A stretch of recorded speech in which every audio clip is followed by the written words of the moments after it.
Corona की रफ्तार तो घटी है, लेकिन अभी तक पीक नहीं आया है। पीक का इंतजार है।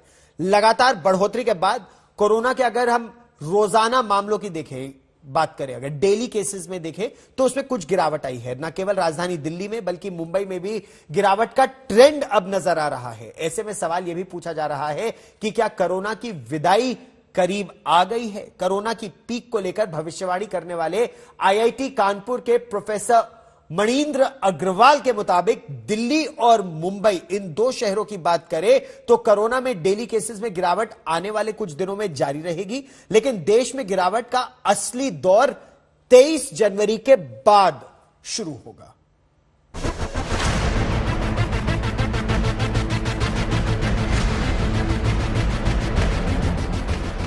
इंसानी जिंदगी पर खौफ का नाम बन चुका कोरोना आखिरकार सुस्त पड़ने लगा है।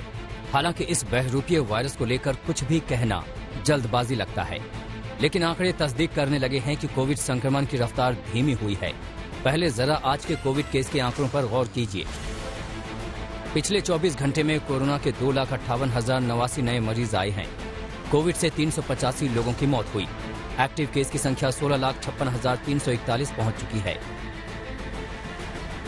अगर पिछले 4 दिन के ग्राफ को देखें तो 3 दिनों तक लगातार बढ़ने के बाद आज गिरावट नजर आ रही है। 14 जनवरी को 2,64,202 नए केस सामने आए थे। 15 जनवरी को 2,68,833 नए केस, 16 जनवरी को 2,71,202 नए केस और आज यानी 17 जनवरी को 2,58,089 नए केस। डेली केस में करीब 13,000 की गिरावट आई है, लेकिन दैनिक संक्रमण दर में चढ़ाव जारी है। 14 जनवरी को दैनिक संक्रमण दर 14.78% थी। 15 जनवरी को 16.66%, 16 जनवरी को 16.28% और 17 जनवरी को 19.65%। तो क्या टेस्टिंग में कमी की वजह से कोविड केस घट रहे हैं?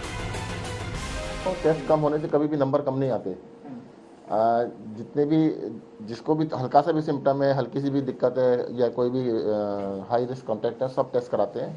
और ये ऐसा देखने में भी आया कि डिस्ट्रिक्ट के अंदर जहाँ पर थोड़े टेस्ट कम हुए थे तो पॉजिटिविटी डबल हो गई। नंबर ऑफ केसेस कभी छूटते ही नहीं है। और जो आईसीएमआर की गाइडलाइन है, जितने टेस्ट उन्होंने रिकमेंड किए हैं पॉपुलेशन के हिसाब से, उससे अभी भी हमारे 3 गुने टेस्ट हो रहे हैं। तो उससे हम 3 गुना टेस्ट कर रहे हैं। टेस्ट का ऐसा इशू नहीं है, कोई भी किसी को भी मना नहीं किया जाता है जो भी टेस्ट कराना चाहिए। कोविड केस में गिरावट का दौर कोरोना के शिकार 2 प्रमुख महानगरों में भी नजर आ रहा है। दिल्ली में 13 जनवरी को 28,867 नए संक्रमित पाए गए थे। 14 जनवरी को नए केस घटकर 24,383 पर आ गए। 15 जनवरी को इसमें और गिरावट आई, 20,718 नए केस आए और 16 जनवरी यानी कल नए केस की संख्या 20,000 से नीचे आ गई। कल दिल्ली में कोविड के 18,286 नए केस आए।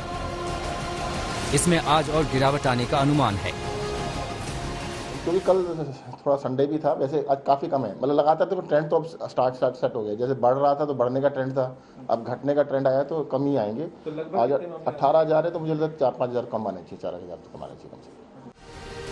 लेकिन दिल्ली में केस घटने के साथ साथ इसकी टेस्टिंग में भी कमी नजर आ रही है। 13 जनवरी को 98,832 लोगों ने कोविड टेस्ट कराया था। 14 जनवरी को 79,578 लोगों ने टेस्ट कराए। 15 जनवरी को कोविड टेस्टिंग घटकर 67,624 पर आ गई। 16 जनवरी को 65,621 लोगों ने टेस्ट कराया, यानी कोविड टेस्टिंग लगातार कम हो रही है। क्या दिल्ली में कोरोना के मामलों में गिरावट कम कोरोना टेस्ट का होना है? आंकड़ों से समझें तो 15 जनवरी को दिल्ली में 67,000 से ज्यादा कोरोना टेस्ट हुए और संक्रमण दर 30% से ज्यादा दर्ज हुई। वहीं 16 जनवरी को दिल्ली में 65,000 से ज्यादा कोरोना टेस्ट हुए और संक्रमण दर 27% से ज्यादा दर्ज हुई। यानी कि इस 24 घंटे के फासले के दौरान दिल्ली में 2,000 टेस्ट कम हुए और संक्रमण दर में 3% की गिरावट देखने के लिए मिली। अब दिल्ली के स्वास्थ्य मंत्री कह रहे हैं कि अगले 1 हफ्ते तक कोरोना के इन गिरते हुए मामलों का आकलन किया जाएगा। याद कीजिए, पिछली बार कोरोना संक्रमण से लड़ने के लिए दिल्ली में 3T पर काम हुआ था, टेस्टिंग, ट्रेसिंग और ट्रीटमेंट। पहला टी है टेस्टिंग। अगर आप टेस्टिंग ही नहीं करेंगे, आपको पता ही नहीं चलेगा कि कहां कहां किस किस घर में कोरोना फैला हुआ है। दूसरी बिंदु है ट्रेसिंग। हमने पता कर लिया कि ये आदमी कोरोना पॉजिटिव है। अब ये व्यक्ति किस किस से मिला, 14 दिन में किस किस से मिला, उनको सबको आइडेंटिफाई करते हैं और उन सब लोगों को सेल्फ क्वारंटाइन में डाल दिया जाता है। हमारा तीसरा टी है ट्रीटमेंट, यानी वायरस की मारक क्षमता को देखते हुए अब रणनीति बदल गई है। अगर मुंबई की बात करें तो 13 जनवरी को 13,702 नए कोरोना संक्रमित मरीज पाए गए थे। इस दिन मुंबई में 63,031 कोविड टेस्ट हुए थे। फिर 14 जनवरी को 11,317 नए संक्रमित मिले, लेकिन उस दिन 54,924 लोगों के ही कोविड टेस्ट हुए, यानी 13 जनवरी से भी कम। उसी तर्ज पर 15 जनवरी को 10,661 नए मामले मिले, यानी 14 तारीख से भी कम मरीज। तो इस दिन 54,558 लोगों ने टेस्ट कराया था, यानी टेस्ट कम हुए तो संक्रमित कम मिले। लेकिन ये 16 जनवरी को टेस्टिंग बढ़ने के बावजूद मरीज घटे। रविवार को 57,534 टेस्ट हुए और 7,985 मरीज ही आए।